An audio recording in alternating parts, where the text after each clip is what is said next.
Welcome to your Daily Detroit for Friday, July 30th, 2020. I'm Sven Gustafson. And I'm Jer Stays.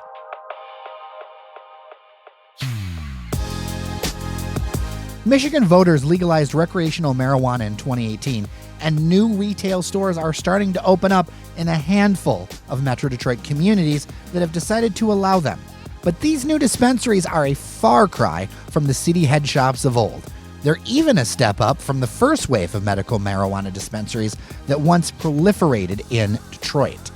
On today's show, we take you to Hazel Park, where a company called Skymint has opened the region's newest adult-use recreational marijuana dispensary. Then we'll talk about recreational weed in another Detroit suburb and update you on some news about a popular hangout for LGBTQ folks.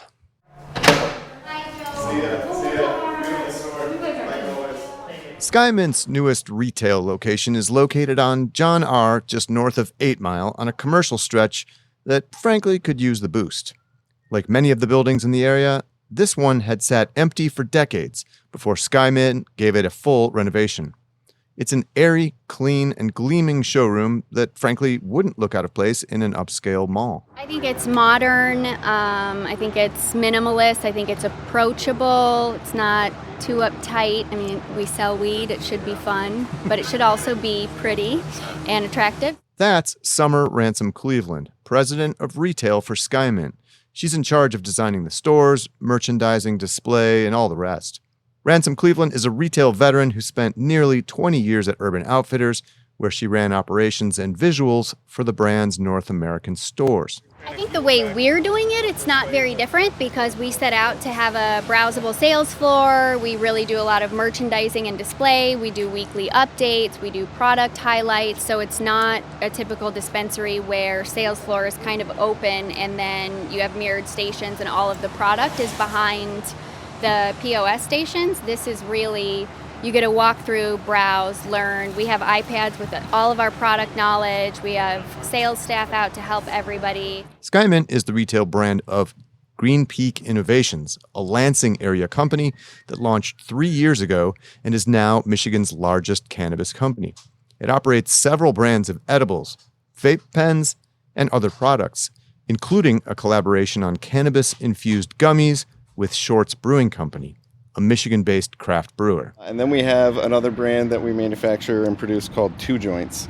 Joe Neller is Green Peak Innovations' co-founder and chief government affairs officer. And in that brand, we actually partnered with the Last Prisoner Project, which is an organization that focuses on criminal record expungement for marijuana offenses and clemency for getting people out of jail that are currently serving behind bars for offenses that are now legal activity. Why is that important to you? I mean, look, we have a debt to pay to the people that kind of paved the way here.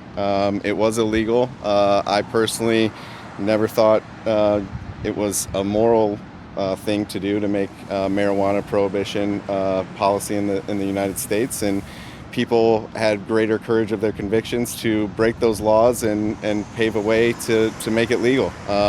I wasn't one of those people, but now that it is legal, I participate in this industry. I feel like it's good karma to give back.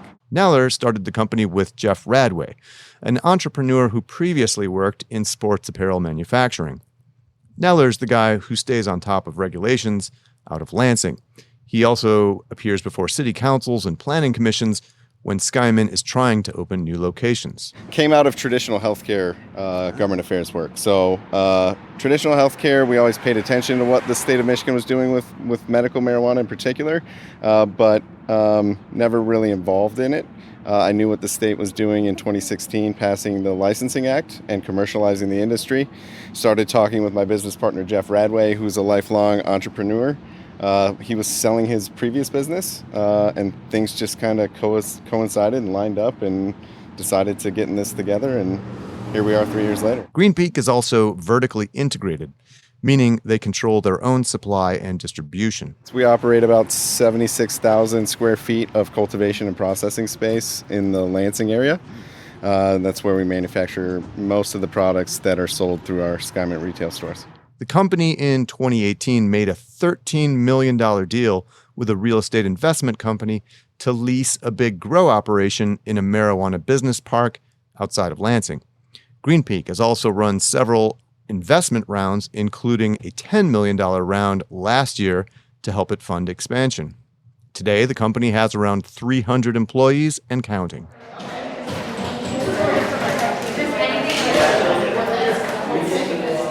It's Skymint's 10th retail store in Michigan, but it's first in Metro Detroit. It joins 2 other dispensaries in Hazel Park, including one that's licensed for recreational use, with 3 dispensaries also operating nearby in Ferndale. Meanwhile, across 8 Mile Road in Detroit, progress has been slow in developing a new ordinance allowing recreational marijuana businesses. City Council member James Tate says he wants to ensure that city residents and people of color are able to capitalize on the industry. In a statement, Tate tells Daily Detroit that the council this week again extended the moratorium until October 31st, 2020. The statement continued, quote, Councilman Tate and the work group anticipates that this will be the final request for an extension as considerable progress has been made on the ordinance to date. Efforts to force the city council's hand have also stalled. The Detroit News reports that a Detroit-based group has sued the state, claiming that the governor's COVID-19 stay-at-home order prevented them from being able to gather enough signatures to get a recreational marijuana ordinance on the November ballot. The group had aimed to get 9,700 signatures, but only was able to collect about 4,900 by the deadline. These are our pre-rolls. Right now we only sell our own in-house pre-rolls. We have 26 strains. We don't really need to go anywhere else. They're 0.7 grams. We have Back at Skymint, Ransom-Cleveland takes us on a tour of the retail showroom. Like, it seems like you're not necessarily just gunning for the stoner, right? I mean, you think of like head shops and things like that. It's recreational. It's everybody. So that's why we try and make it as approachable as possible. You know, when I first started looking into the way we were going to design our stores, I went to a lot of dispensaries on the West Coast, Colorado, and throughout Michigan. And it was really intimidating. And I was a weed smoker all through high school and college, pretty much. Stopped a little bit because I was momming, but when I started to go in, I'm like, oh, this is just not, I don't know, it just wasn't comfortable for somebody that didn't already know what they wanted to go up and have to stand in line with people waiting behind you, feel kind of rushed and things like that. I just didn't think it was very comfortable. So I just wanted to make sure that we could set it up so that people could take their time and not feel silly if they didn't know what they were looking for yet.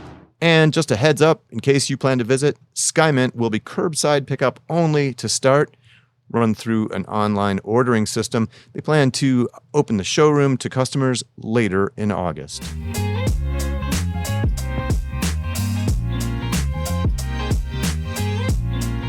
Meanwhile, here are a couple other things you should know. The Royal Oak City Commission this week approved an ordinance allowing adult-use recreational marijuana businesses in that city. According to the Detroit News, the ordinance will allow up to 2 marijuana retail stores and 2 micro-businesses to operate in the roughly 12-square-mile city when it takes effect in August.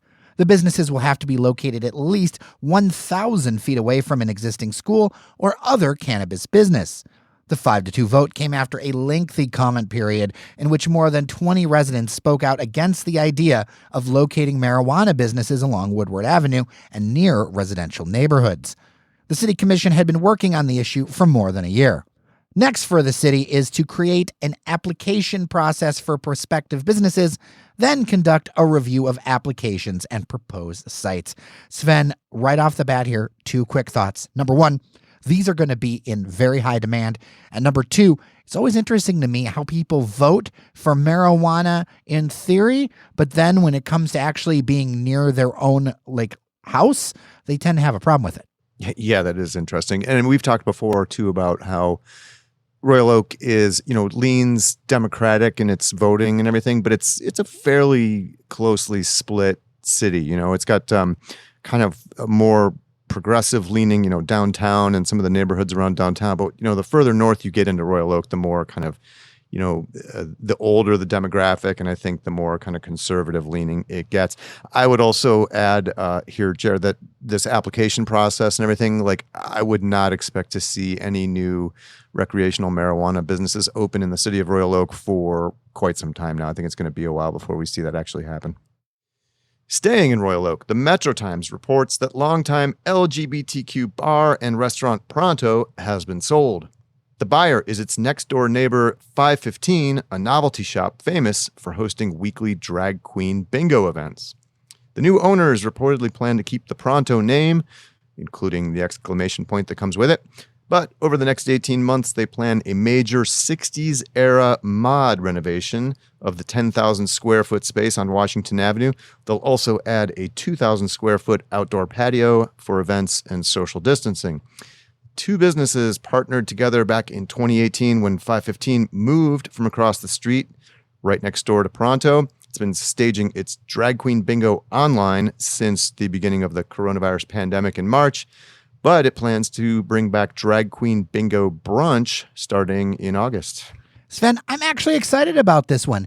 I used to really like Pronto's brunches and things like that. And just over the years, it had just gotten dog-eared and tired. And I'm glad to see some new money getting into it. Yeah, for sure. Funny quick anecdote about 515. It's kind of how my son, who's 12, was exposed to drag queens. We were passing by one night on the way back from his soccer practice, and they have big windows. I think I may have told this story on this pod before, but they have big plate glass windows, and the stage is lit up, so it's very easy to see what's going on. And he made some comment about the appearance of the drag queens on stage, and I kind of gritted my teeth like, oh boy, here we go. And I explained that what a drag queen is, a man dressing up as a woman. And he said, that's a man. And I, sort of braced myself, what's coming next and everything.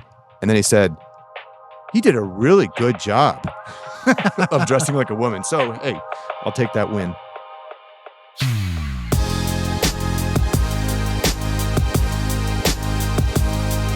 And that will be all for today's Daily Detroit. Thank you so much for listening. A little reminder that we are people powered here. You can join us at patreon.com/Daily Detroit. The never-ending quest for bourbon glasses continues, but they say now, Sven, that it should be delivered today, because when things go into the FedEx hole, who knows when they come out. So much mail and shipping drama. End of the week, thanks are in order, as always, to Cheyenne Nocerini, our producer and editor extraordinaire, Randy Walker for tech support, our contributors, Devin O'Reilly, Laura Khalil, and Fletcher Sharp, who were both on the show this week. Thanks to them as well, and thanks to you for listening. I'm Sven Gustafson. And I'm Jairus Days. Take care of each other, and we'll see you around Detroit with a mask on.